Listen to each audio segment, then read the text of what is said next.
नमस्कार छात्रों, आज की हिंदी कक्षा में आपका स्वागत है। पिछली कक्षा में हमने पढ़ा कि किस तरह से उपसर्गों के द्वारा उपसर्गों की सहायता से हम नए शब्दों का निर्माण करते हैं और आज हम सीखेंगे कि किस तरह से प्रत्ययों की सहायता से हम नए शब्दों का निर्माण करते हैं। तो प्रत्यय वो शब्दांश होते हैं जो शब्दों के अंत में लगकर नए शब्दों का निर्माण करते हैं। प्रत्यय के बारे में मैं आपको बता दूं फिर से कि ये शब्दांश होते हैं, अर्थात शब्दों के अंश होते हैं, शब्द नहीं होते। दूसरा, इनका जो उपयोग है वो स्वतंत्र रूप से नहीं किया जा सकता। तीसरी बात यह है कि ये शब्द के अंत में जुड़कर, जिस भी शब्द के अंत में जुड़ते हैं उस शब्द के अर्थ को बदल देते हैं। जब हमें नया शब्द मिलता है तो हम देखते हैं कि उस शब्द का कुछ और ही अर्थ हो गया है। प्रत्यय दो तरह के होते हैं, कृत प्रत्यय और तद्धित प्रत्यय। कृत प्रत्यय जब क्रिया में प्रत्यय लगाया जाता है, अर्थात जो क्रिया शब्द होते हैं जैसे खाना, पीना, रोना, सोना, चलना, तो जब क्रिया शब्दों में प्रत्यय लगाया जाता है तो कृत प्रत्यय बनते हैं। जैसे रट, रट में हमने प्रत्यय लगाया अंत, तो नया शब्द हमें बना रटंत। दूसरा है गढ़, गढ़ में हमने लगाया प्रत्यय अंत, तो हमें नया शब्द मिला गढ़ंत। इसी तरह अब हम आगे क्रमवार कुछ प्रत्यय देखते हैं और देखते हैं कि किस तरह से उनके नए शब्द बनते हैं। धातु रूप भूल, भूल में अक्कड़ लगाया तो भुलक्कड़, घूम में अक्कड़ लगाया तो घुमक्कड़, पी अक्कड़ पियक्कड़। और जब हम ये नया शब्द बनाते हैं तो देखते हैं कि इनकी वर्तनी में कुछ परिवर्तन आ गया है। तो इसलिए जब आप नया शब्द बनाएं तो वर्तनी का परिवर्तन अवश्य ध्यान में रखें। दूसरा धातु रूप मन, मन में अन प्रत्यय लगाया तो मनन, चिंत अन चिंतन, मर अन मरण या मरण। सोच, सोच में आ प्रत्यय लगाया सोचा, देख आ देखा, चढ़ आ चढ़ा। अब देखिए किस तरह से हम धातु रूपों में आई प्रत्यय लगाते हैं। लिख आई लिखाई, पढ़ आई पढ़ाई, कम आई कमाई। यहाँ कम और कमा दोनों शब्द धातु शब्द दोनों ही लग सकते हैं। आउ प्रत्यय में किस तरह से हम नए शब्दों का निर्माण करते हैं आउ प्रत्यय से, देखिए कम आऊ कमाऊ, टिक आऊ टिकाऊ, बिक आऊ बिकाऊ। आगे चलते हैं आक प्रत्यय। आक प्रत्यय में हमने लगाया धातु रूप तैर, तो तैर आक तैराक, चाल आक चालाक। आकू प्रत्यय, आकू प्रत्यय में हमने धातु रूप लगाया लड़, लड़ आकू लड़ाकू, पढ़ आकू पढ़ाकू। आन, आन भी प्रत्यय है, आन में हमने धातु रूप लगाया मिल, तो हमें नया शब्द मिला मिलान। कट आन कटान, चाल आन चलान या चालान। आव प्रत्यय, आव प्रत्यय में हम बह धातु शब्द लगा सकते हैं, बहाव, खिंच आव खिंचाव, बच आव बचाव। आवट, आवट में धातु रूप लगेगा लिख आवट, बन धातु बन आवट, सज धातु सज आवट। हाँ, आगे देखते हैं प्रत्यय। आवना, डर आवना डरावना, लोभ या लुभ आवना लुभावना, सुह या सोह आवना सुहावना। आवा, पहन आवा पहनापा, भूल आवा भुलापा, दिख आवा दिखावा। आलू प्रत्यय, दया आलू दयालु, कृपा आलू कृपालु और लजा आलू लजालू। आस प्रत्यय, मीठा आस मिठास, खट्टा आस खटास और प्यास पी, इसमें हमने जो धातु शब्द है इसमें है पी, पी आस प्यास। मगर यहाँ पर ये जो मीठा और खट्टा है ये दोनों धातु रूप नहीं हैं। इसलिए मैं यहाँ पर आपको स्पेशल बता रही हूँ। वैसे परीक्षा में आपसे तद्धित या कृत्य धातु रूप नहीं पूछे जाएंगे। डायरेक्ट प्रश्न पूछा जाएगा कि प्रत्यय, उपसर्ग और मूल शब्द अलग कीजिए। आगे चलते हैं। आहट, चिल्ला आहट, चिल्लाहट, मुस्करा आहट, मुस्कराहट, घबरा आहट, घबराहट। आवना, डर आवना, डरावना, लोभ आवना, लुभावना। ईयल, मर ईयल, मरियल, सड़ ईयल, सड़ियल। इया, आपको ये बहुत ध्यान में रखना है कि ये छोटी ई या है, तो बूढ़ा या बुढ़िया, क्योंकि बूढ़ा में बड़े ऊ की मात्रा लगती है। और चूहा या चूहिया, मगर बुढ़िया और चूहिया इनमें छोटे ऊ की मात्रा लगती है। तो आपको जब हम नया शब्द हमें बनाना होता है तो उसकी वर्तनी लिखते समय हमें बहुत ही ध्यान रखना है। दूसरा प्रत्यय है ई, बड़ी ई, जैसे हंस ई, हंसी, बोल ई, बोली।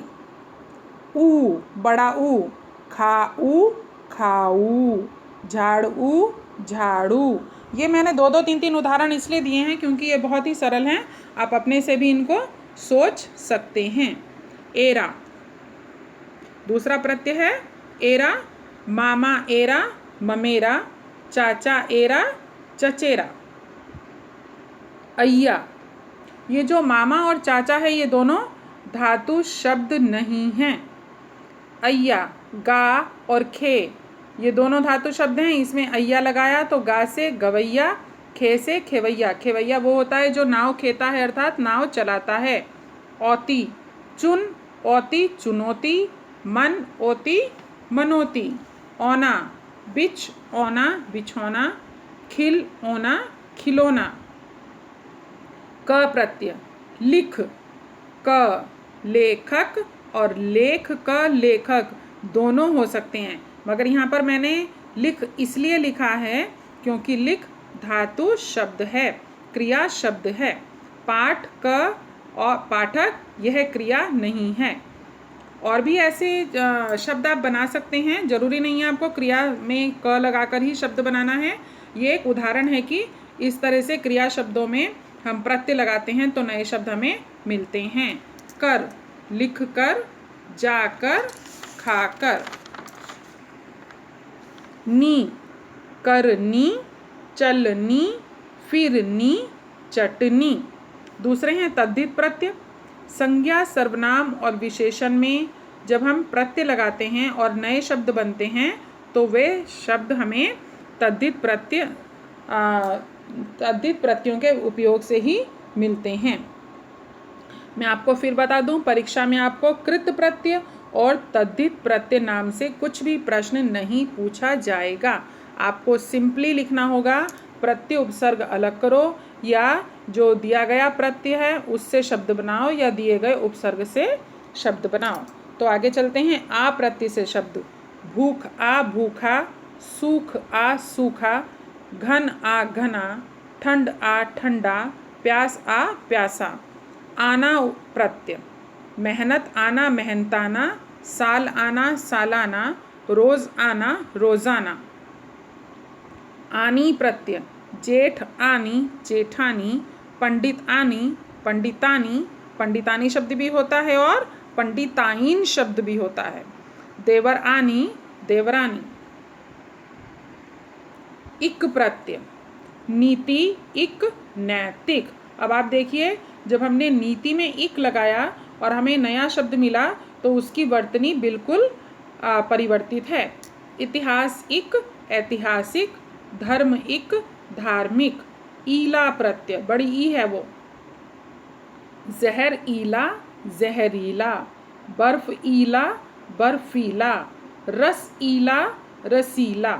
यहाँ पर मैं आपको बताऊंगी कि अगर हमने ईला, बड़ी ई ला प्रत्यय लगाया है तो नए शब्द बनाते समय बड़ी ई की मात्रा ही लगेगी। आगे पढ़ते हैं। ईन प्रत्यय। शौक ईन, शौकीन, रंग ईन, रंगीन।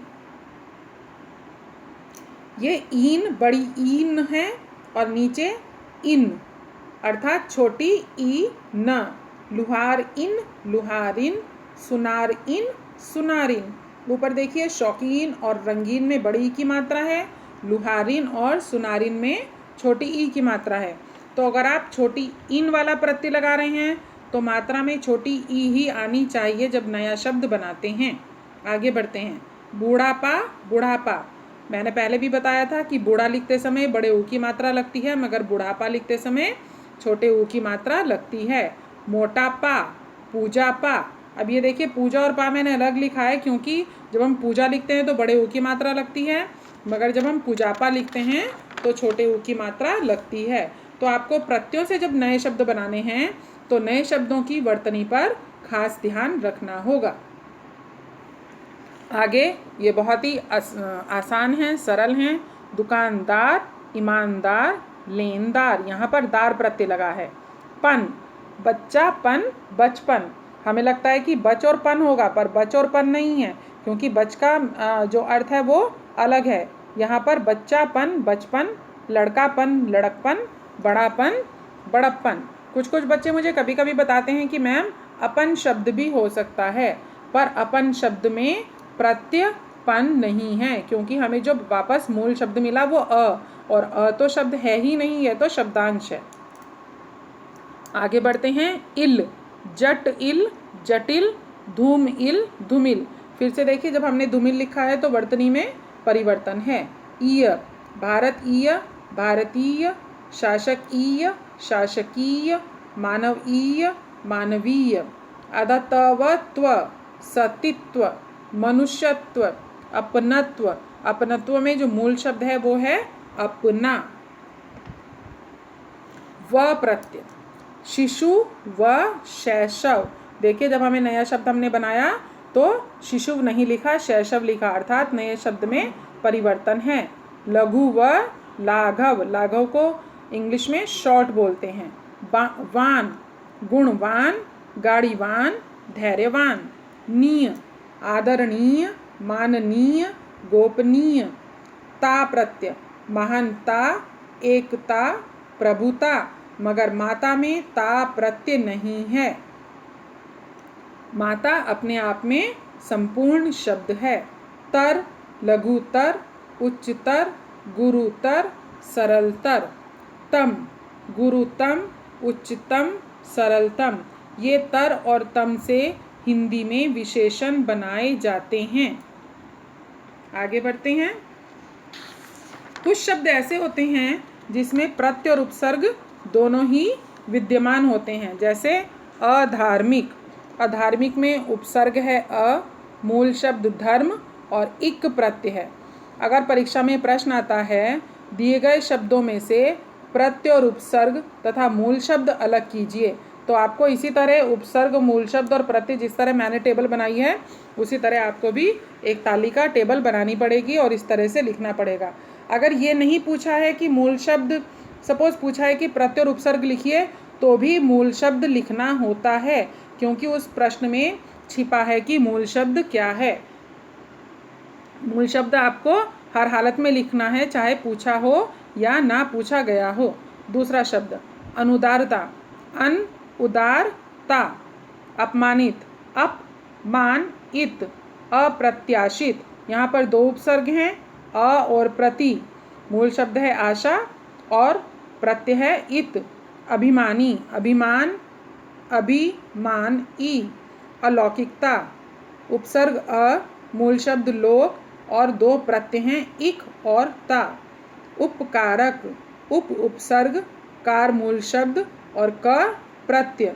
दुस्साहसी, दुस्साहस ई। निर्दयी, निर्दया ई। परिपूर्णता, परिपूर्णता। तो आज की कक्षा में हमने सीखा प्रत्ययों से किस प्रकार से नए शब्द बनते हैं। मैं आपको एक बार फिर से ध्यान दिला दूं कि परीक्षा में आपको तद्धित या कृत प्रत्यय विशेष रूप से नहीं पूछे जाएंगे। आपको बहुत ही साधारण तरीके से प्रश्न पूछा जाएगा कि दिए गए शब्दों में से प्रत्यय और उपसर्ग अलग करो, या दिए गए शब्दों में से मूल शब्द उपसर्ग अलग करो, या दिए गए उपसर्गों से शब्द बनाओ, या दिए गए प्रत्ययों से शब्द बनाओ। धन्यवाद।